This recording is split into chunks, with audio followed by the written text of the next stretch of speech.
Hey, FlimsyLunchTray here, and welcome to World Warships. I will do a Armored Warfare video tomorrow, as the plan.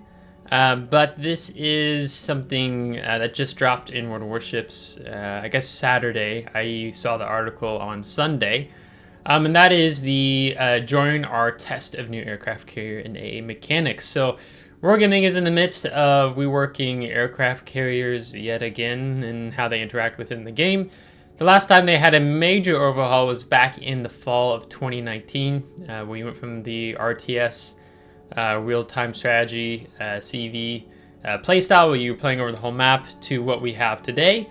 And then soon they're going to implement some changes. We don't know what it will exactly look like. So this is my Flimsy's take on all this, because even if you don't play aircraft carrier players, like, this will still affect you as a player in the game, whether we're talking about tier 4 CVs all the way up to super CVs in the game.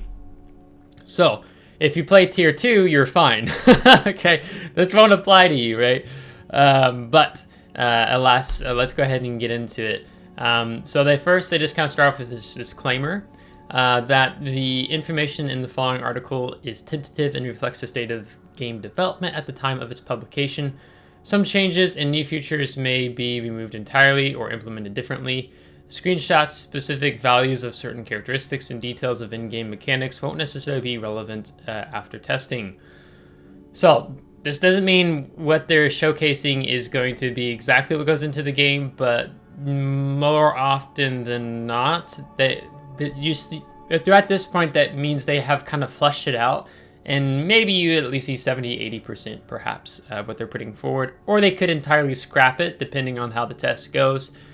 So we're going to see about that. So we've been working on addressing several issues in the interaction between aircraft carriers and surface ships highlighted by the community over the past few years. After extensive brainstorming, okay, sorry. There's a reason why I'm laughing and I'm gawking a little bit. I'll tell you in a minute.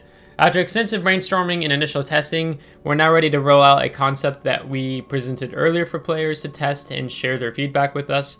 In December of 2023, we shared a rough outline of our plans and have been polishing it ever since. Now, after a series of closed tests and reviews of tester feedback, we can finally share what we've been working on, and we're looking forward to hearing your thoughts. Now, I think they have a video you can watch on YouTube. I won't play it here.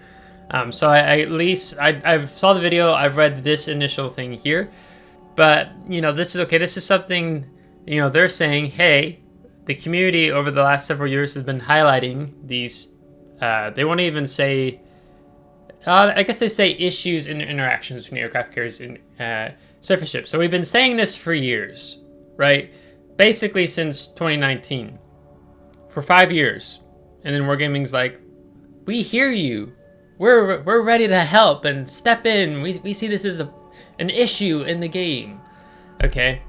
And then the extensive brainstorming I laugh at, because I think they're making this way too complicated, and you'll soon find out why I think they're making this too complicated when you see the changes they're going to implement.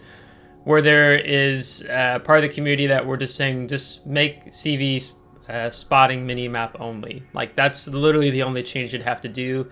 Just at least start off with that, and then it would probably be way easier. And then if you need to do more changes in the game, you can, but I digress. We'll talk a little bit more about that while we get in and why you hear me say that. Okay, so there's 4 main issues they are seeking to tackle here in the game. Okay, so the first is spotting. This has been a major issue in the game for such a long time. Aircraft carriers provide constant yet intermittent spotting that can greatly influence the flow of battle for surface ships. So, I mean, there's a list of examples you can give here. So let's say you are a destroyer player, you're a Shimakaze, and you're going up the flank. Or you're trying to get in a flanking position, even a cruiser, right? And you'd be able to make a really great play, but coincidentally, the CV just manages to spot you right at the extent of your air detectability range, right? And that kind of blows up your plan, because then enemy team knows that you're there. And it makes it a lot difficult. The game becomes more stagnant, in my opinion, because when you are not able to move around on the map, to do maybe some key strategic maneuvers and plays, and you just keep passively, you keep getting spotted by coincidence. Aircraft carrier player had no idea you were there. It really makes for a more stagnant game, because as soon as you get pushed up, that CV can then decide to focus you as a player, which is the third point they make up. But let's go on to the second one. AA defenses, they don't feel, they like using the word feel a lot, whether it's Wargaming saying how they feel that players were like this, or we feel that this will be good for the game. And then, for us as players, there's probably a player base that don't feel sufficiently powerful for surface ships, but feels relatively strong for carriers, right? It seems like carriers are the god tier no-fly zone, so to speak. I'm not saying like you can't ever get one strike off on a CV unless you just eat flak as a CV player and you're flying your planes in. But there's only, a handful of ships in the game that we're talking about that have potent AA, whether you're talking about Brisbane, Minotaur, Worcester, the Golden Lion, right, the Tier 10 Dutch heavy cruiser. And then there's a couple more. Then, of course, we can talk about a couple battleships, even Illinois, and has pretty good AA for Tier 9. So most ships in the game don't have good enough AA to repel an aircraft carrier. There's some ships in the game, like I've just been playing the Kagero, or the Tier 8 Japanese destroyer, on the torpedo line, and it has 2.5 kilometer AA. You could go all the way down to Tier 5 to the HMS Agincourt, and you have no AA. So you're definitely, and if the carrier player is wise enough, he'll just focus you, right? Which brings us into the third point, which is focusing. Being targeted by an aircraft carrier can be extremely frustrating, especially if your AA doesn't feel impactful, okay? I would tell you in my Tier 5 HMS Agincourt that my AA is not impactful, because there is no AA. So it's not a matter of it whether you feel whether your AA does enough or not, but when you don't have any AA and you have a Tier 6 CV focusing you in HMS Agincourt, it's frustrating, and you're just trying to enjoy the game even at mid-tiers of Tier 5, right? Or like I got focused a day or two ago in the CAG. I think of other, there's more crappy AA ships in the game. YOLO Emilio, they nerfed that AA to historical accuracy. So there's some ships that just, especially if your AA doesn't feel impactful, it's not impactful. It's just factual. It's not, right? So that's the third thing they put forward. The fourth is that our goal is to reduce spotting overall, okay, and make it a conscious choice that comes at a cost. Okay, so they want to reduce spotting in the game, and they want to make it a conscious choice if a CV player does want to spot. Okay, at a cost, even if that cost is simply time and risking planes, while removing unintentional spotting. Another goal is to make AA more impactful while ensuring aircraft carriers remain viable in battles. So this is the whole thing that they're putting forward. So here's the three issues, and then this is their goal and what they're seeking to do here. Given Wargaming's past with reworks, I think the last one they botched up pretty bad was the Commander rework of Update 10.0. We've had some miniature Commander respecking, some tweaking here and there. Just them adjusting the camera broke multiple things in the game. So I think they're going to break a lot of things in the game. They're going to introduce a lot of bugs if they do go through and implement these changes, because it doesn't seem with their spaghetti coding that they understand what affects what. Because if I remember correctly, I don't remember where this was said, but I think it was talked about. I don't know. I don't remember. I'm not sure. That part of the Lesta studio, and then you have Wargaming studio, but Lesta studios, they understand more how the coding works, where the Wargaming doesn't, since they had the split, that was over a year and a half or 2 years ago or something. So they don't understand the code as well as Lesta studios. So then that becomes okay. Anyhow, we believe the changes outlined below will make the game more satisfying for both sides. So here's a we believe, okay? That's gonna make the game more satisfying for both sides. We'll see, okay? So in the current iteration, the changes don't affect hybrid ships. We're still considering our course of action regarding them, and we'll share more information as we proceed. Additionally, we're looking on updating interactions with fighters and plan to expand on this in the future. However, we aren't ready to implement those changes in the current test. Really? Okay, so one of the things, a big critique on fighters has been, is that it takes, if you drop a fighter, an enemy CV player flies through the fighters that you as another CV player have dropped fighters, patrol fighters, or fighters from maybe launched from your ship, is it takes way too long for the fighters to engage the attacking aircraft from the enemy CV player. So they're talking about shortening that time window. So that's kind of frustrating that they're not ready to implement those changes, or maybe they want to see how these changes go through first before they implement the changes. But also really interesting about hybrid ships here. I was just wondering about that. So having some coffee. The big issue with hybrid ships is that wargaming is increasing the number of hybrid ships you have in the game. Okay, so right now, in their current iteration, the changes don't affect hybrid ships. I'm imagining that would be another layer of coding for them. Okay, so now get this. Think about it, right? We're about to go down here and we're going to see all the changes that they're making to aircraft carriers.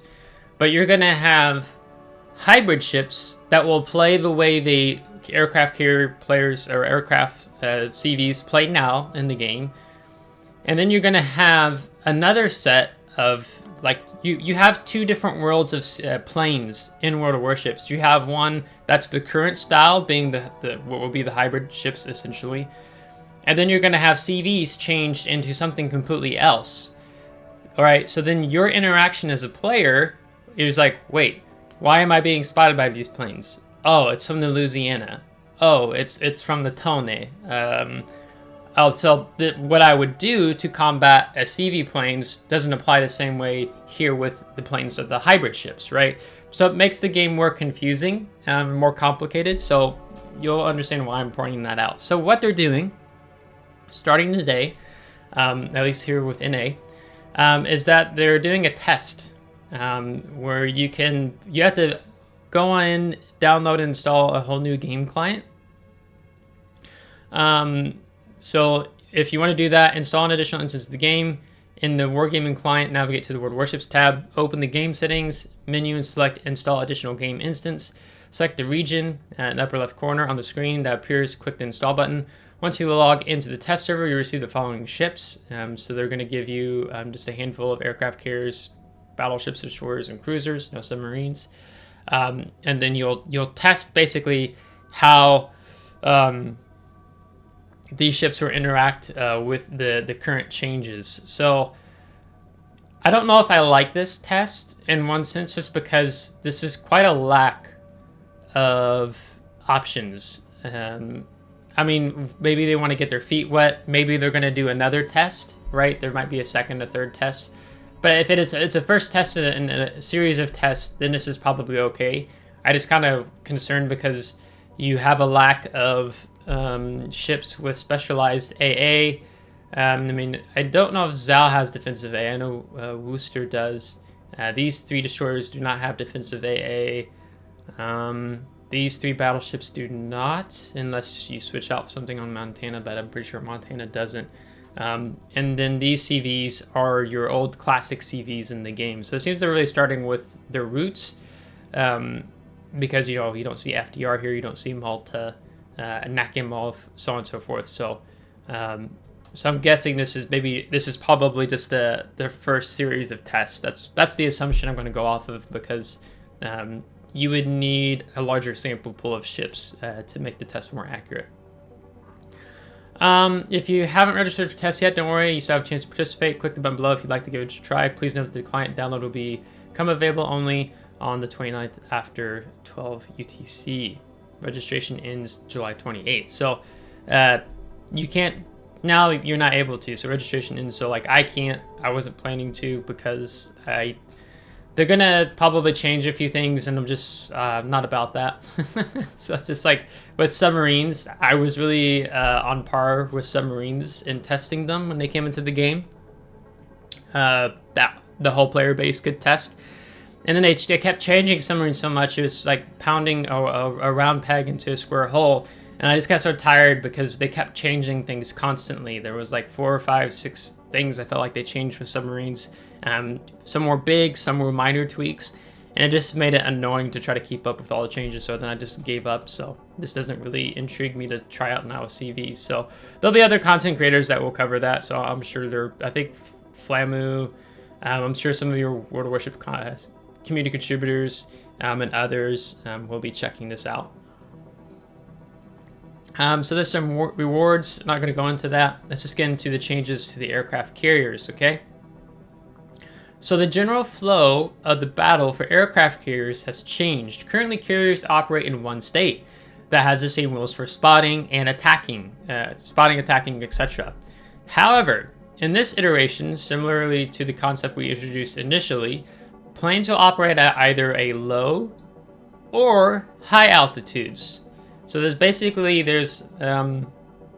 they kind of already have a high and low altitude in the game because you have some planes that fly at a higher altitude. I think maybe some of the German dive bombers, if I remember right, they fly at a higher because when they dive, that's part of the penetration that they get when they dive the AP bombs through like your deck. So they already have like 2 planes of altitude, so to speak, or you could argue 3. You could say high altitude, low altitude, and then when the planes come even closer to your ship on the attack run, right? Or like how torpedo bombers, when they go to drop their torpedoes, you know, they're skimming the surface of the water basically, right? So high altitude is represented by the travel mode, and then you have 2 ways to operate at low altitude. Attack mode or the new Recon mode, each has specific features and limitations. So this is something that caught me off guard. Because initially it just seemed that Wargaming was talking about having a travel mode and an attack mode. And those would be represented by you're at high altitude or you're at low altitude. Now they've introduced 3 modes, right? So the plot thickens, as it were. And that being that they also added Recon mode with attack mode for the low altitude. So let's just talk about high altitude first and the travel mode. The planes cannot spot opponents. So if you're a CV, you're flying around, you won't be able to see any enemy ships that may be under you, right? Even if they're directly beneath you, you won't see them, you won't spot them. You can see opponents that are spotted by allies. So let's say there's a GK, you're flying in travel mode, high altitude, you're flying over a GK, but that GK is spotted by your friendly Shimakaze, like 9 kilometers away from GK, then you'll see that there's an enemy ship beneath you, right? Because you're not doing the one spotting, it's your friendly teammate in the Shimakaze just doing the spotting. You can see opponents spotted by the carrier itself. So let's say you have, I'm trying to think of a different example. Let's say there's a Minotaur charging you, right? Minotaur's max conceal, I think, is 9.1 kilometers. And now you in your midway see the enemy Minotaur at 8 kilometers away. So then now you'll be able to see any ships that your ship, the aircraft carrier itself, is spotting. Your planes will travel at maximum speed. So if I remember and understand this correctly, this means, you know, like your engine boost, you basically permanently get engine boost. So you traverse the map much faster. So you're able to get more strikes off if you're flying to a different part of the map and you want to consistently attack one target. You'll get to that part of the map faster. So one of the perks of the travel mode is you will be able to get around the map faster. You cannot be targeted by AA. Okay, I think there's a note here we'll talk about, but you can't be targeted by anti-aircraft guns. So as you're flying along, even if I'm in, let's say I'm an enemy Minotaur, and you're flying above me, I see your planes, my AA won't shoot you, okay? And you can take damage from fighters, however. So maybe they're giving fighters a little bit more of a value now in the game because very few people run them. If you can swap out for like spotter plane, as an example, like it just tends to be the better one to take on battleships as an example. But if you fly in the area where there's fighters from, let's say, I think Montana you can choose between fighters and spotter planes. So let's say you take fighters on your Montana, catapult fighters rather than the spotter plane, then you will fly into, you're in enemy CV, you're flying along, the fighters can engage you and shoot you. Now, I don't know, I'm guessing you probably will see the fighters patrolling. That would be my guess, not 100%. You can start attack mode or a recon mode while in travel mode. So it's not just one, but you can go into either mode. And then your recon mode recharges. Okay, so let's talk more about travel mode here before I go into the other two. Travel mode, they introduced the concept of travel mode to address the issue with spotting. Several key aspects define the state, so let's break them down. Travel mode involves flying at high altitude where planes can't spot enemies, but they can see opponents spotted by your allies. Planes can be spotted by other planes and surface ships while operating in travel mode. The engine boost bar and engine cooling consumable, yeah, they're removed. Instead, planes will always move at maximum speed to help you reach your targets quickly, minimizing time needed to move around the map and allowing more active gameplay. So this is the buff. This is and taking away your spotting. Now you're able to traverse the map faster. So I'm guessing it's kind of an exchange there, so to speak, for CV players. Additionally, you won't be targetable by AA fire, but will take damage from fighters. In other words, this mode allows you to travel across the map quickly and rather safely. However, you have to rely on spotting from your teammates to identify targets. It's important to note that in previous iterations, defensive AA fire could reach planes at high altitude. Okay, this was in the back of my mind, so I was like, wait, is that no longer the case? Yeah, this will no longer be the case. Based on the feedback from the closed tests, okay, so this is the second test essentially. This is an open test. They've had one test already. We decided to separate interactions for low and high altitudes. So now, while in travel mode, your planes can only be attacked by hostile aircraft. So the catapult fighters, or I'm guessing patrol fighters from a CV that you try to drop in the path of another enemy CV. Initially, we also presented a new consumable, Active Reconnaissance, that was supposed to help aircraft carriers locate enemy ships. While in the travel mode, but after testing, we abandoned the idea. Okay, thank you, because that would be more complicated. Active Reconnaissance didn't provide enough useful information for players, yet if we decided to make it any stronger, it would become a must before making an attack. Instead, aircraft carriers will have a different spotting tool. We'll get into that in a moment. So I guess this must be an example of flying at high altitude? Because I kind of understand the picture here. Because I think it'll change when I switch into the attack and recon mode. Can I open this in a new image?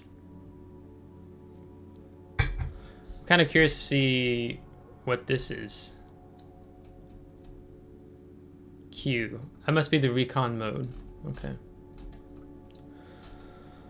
Okay, now let's go and start talking about in low altitude, the attack mode.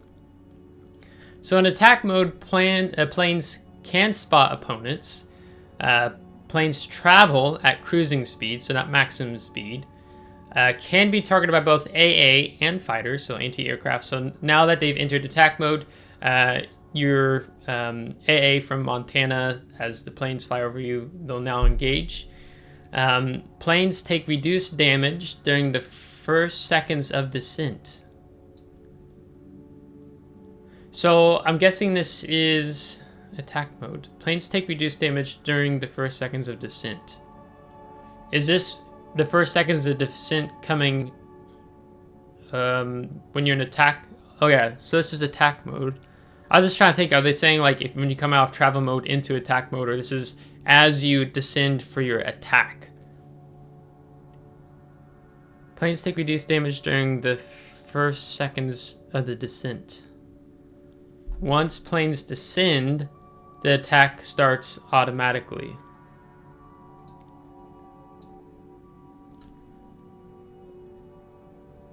Okay, so right now in the game, like, you have your rocket attack aircraft, which actually they had a good example. So these here, right? Once you've start the attack run, like you've lined your attack up, and then you click the left mouse key again. Right now in the game, those attack aircraft take 0 damage. The enemy attack aircraft become invulnerable once they have started their attack run. Once you've lined the attack up, you click, your left mouse key, 2 or 3 seconds of them shooting the machine guns, and then the rockets playing out. Okay, these planes are invulnerable. Okay, right now as it is in the game. Here, planes take reduced damage during the first seconds of descent. So I'm trying to figure out. Okay, is that when you're flying around in attack mode, and then before you click, then when you click the left mouse key, when you're lining up the attack, is that where they're saying the planes take reduced damage during the first seconds of the descent? That's my understanding. Okay, but then once you've done that, and then the planes descend kind of like yet again, does that mean you still take damage, or are you still invulnerable like it is now? I don't know. Attack mode. Like for current implementation, aircraft carriers can initiate an attack by pressing the left mouse key. As the descent from high altitude starts, the aircraft can spot enemy ships, and the attacking flight will become targetable by AA fire. Okay, it is as they come out of high altitude.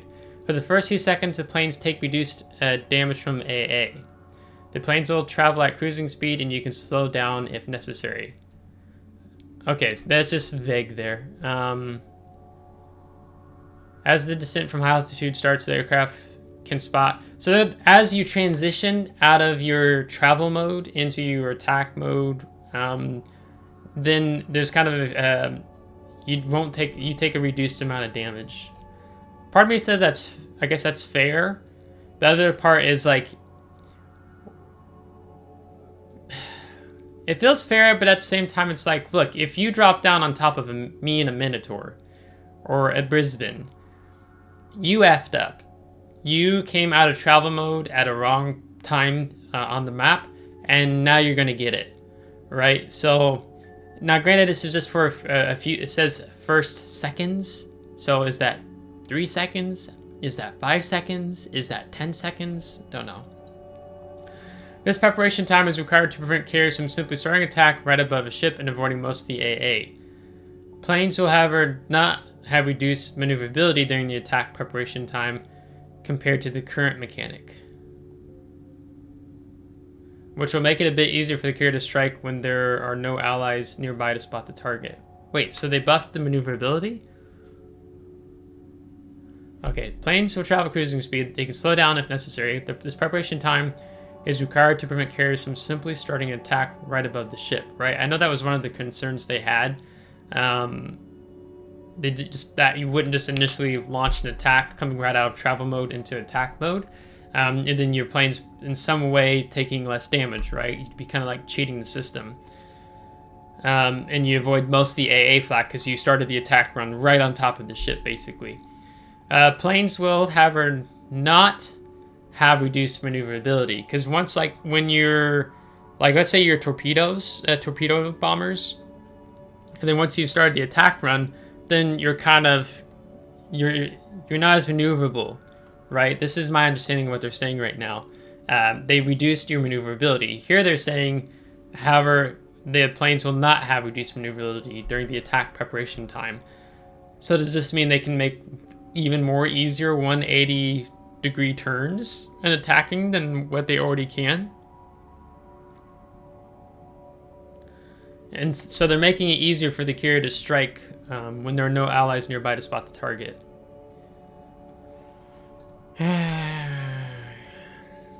Don't think they needed a maneuverability buff. Once the planes have descended, attack mode will start automatically. Okay, makes sense. Attack mode involves one attacking flight. The rest of the squadron remains at high altitudes outside of the reach of AA fire. Each part of the squadron can receive damage separately. For example, the attacking flight will take AA damage while the rest of the planes can get damaged by enemy fighters. Any aircraft destroyed in the attack mode, they won't be replenished. Okay, that's something new. You know, so like if you, so these 3 planes, is this Midway, 3 Douglas dive bombers, whatever, they're coming in. If this guy gets shot down and killed, he will not be replaced by another plane from the squadron who's currently in high altitude, right? You'll only have these 2, right? So then you can actually make a difference, so to speak, as a, looks like this is a battleship player maybe. You can actually make a difference in reducing the amount of damage you'll take. You'll never take the full blunt of a attack squadron from an enemy CV unless you don't shoot down any of his planes, right? Meaning that shooting down planes will directly reduce the damage dealt by the attack. If the entire attacking flight is destroyed, the run is aborted and you switch to the part of the squadron in travel mode. There's another important thing to note. Every time you attack, the planes will regroup, so the attacking flight will consist of the planes with the most HP left. More heavily damaged planes will stay at high altitude. So planes regroup and whoever's the healthiest will go down for the next attack. That makes sense. As in the current design, you can always press the F key during the attack to abandon it and return the whole squadron to the aircraft carrier. They said something here. Yeah. Okay. Alright, let's move on. Recon mode. Activated by pressing the Q key. Can be activated in travel mode. Last a limited amount of time. Activated recon mode reserves a specific portion of time from the timer. After initial activation, the timer continues to go down while you stay in recon mode. Returns to travel mode once you run out of the recon time or you press the Q key. If the timer simply runs out, the reserve time will become available again. If you return to travel mode prematurely, if you return to travel mode prematurely, so let's say okay. Sorry guys, I'm just trying to wrap my head around this for you. If you return to travel mode prematurely or choose to attack, the reserve time will be lost. So I think they're saying that you just can't go back into recon mode. Is that what they're trying to get across there? Planes can be targeted by both AA and fighters when you're in recon mode. Same as if you're in attack mode. So basically, whenever your planes are in low altitude, they can be shot by both anti-aircraft guns and fighters. And in travel mode, high altitude, only by fighters. Okay. Alright, let's read recon mode. Recon mode is a completely new spotting tool. It allows you to briefly descend from travel mode to spot opponents like planes currently canned. You can activate it by pressing the Q button while in travel mode. You can skip the preparation and start the attack while in recon mode if you see a suitable target. However, keep in mind that during recon mode, your planes will become vulnerable to hostile AA fire, and the damage won't be reduced. Essentially, you trade the safety of the descent for an opportunity to spot opponents and start the attack quicker. Recon mode is tied to a timer. Activating reserves a specific amount from the timer. During the test, the full timer is 60 seconds, and each activation of recon mode will immediately reserve 30 seconds. As you fly in recon mode, the timer will go down, and when it reaches 0, your planes will automatically send back to travel mode, and the reserved time will become available to you. You can also press Q before the timer runs out to return to travel mode for safety. However, the reserve time will be lost. The same applies if you decide to launch an attack. This will prevent players from constantly diving in and out. The timer will be restored while you fly in travel mode. For 1 second spent in travel mode, you'll recover 2.5 seconds of recon mode.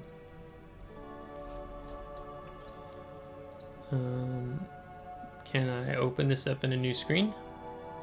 Or do I have to zoom in here? Save video, watch video in new tab. Okay, this is recon mode. So you see him flying around. And then what does he do? You just end it there? Let's play it again. Okay, so here he comes out of high altitude. and you're flying around in your recon mode. So if you notice, does the rockets have a timer here? So I think that just means they're ready for attack. But as you descend into recon mode, notice how the Q key is locked, and then it becomes unlocked once you reach recon mode. And as you reach recon mode, that's when your planes can become you're detected. So are you not detected? Okay, here he's detected by planes because... Why is he detected by planes? It says maybe he's got fighters underneath of him, or it's the enemy CV flying beneath him at that moment. Okay, so then these guys would know, because he's been spotted by their friendly CV, that hey, there's an enemy CV coming in. He comes in, the 60 seconds starts. He sees where the ships are, but like here, he can see this guy. And then as we drop down into recon mode, now he sees the enemy CV there in the distance, because there's no one else on the mini-map here. Or can I... Oh, I'm sorry guys, I could have blew it up bigger, because no one else is close enough to spot the CV. So he's the one spotting the CV, so he gets a spotted ribbon. He's turning around, something has smoke there. AA starts, and then he presses the Q key. Oh, sorry, it went fast. And then he presses the Q key, and he reascends back up to avoid taking damage. Okay. Open video, new tab. Okay, so let's see what this one is. So this is him returning. Okay, that's just the other 6 seconds that the other clip didn't show. So he takes AA, and then he presses the Q key. So he only used like 11 seconds of recon mode. And then he goes back into travel mode. And he rejoins the rest of his squadron. And there you see it's still taking AA fire. And then the planes are just detected. So his planes can be detected when he's in travel mode. Ship detected by enemy aircraft. Because on the mini-map here you see your aircraft carriers being detected by the enemy CV here. So it's just telling you that. Okay. So that's going to bring part 1 to a close for today. Tomorrow we'll do part 2, where we look at the manual control and we look at the changes to anti-aircraft changes with ships, with manual AA, secondary AA, and the updated defensive AA fire and fighters. So look for that video coming tomorrow. I felt it was best to separate these videos because this is just a lot of information to take in, and this would be an hour and 10-minute long video if I brought it all together. So with that being said, if you liked today's video, give it a thumbs up. If you didn't, give a thumbs down. Subscribe if you want to see more. If you subscribe, thanks so much. I appreciate it. Thank you to my Patreon supporters. Let me know in the comments what you're thinking so far of these changes when we're talking about the CV, and you'll be able to echo that again in tomorrow's video when I kind of do a summary conclusion and again invite comments there. So until next time, take care.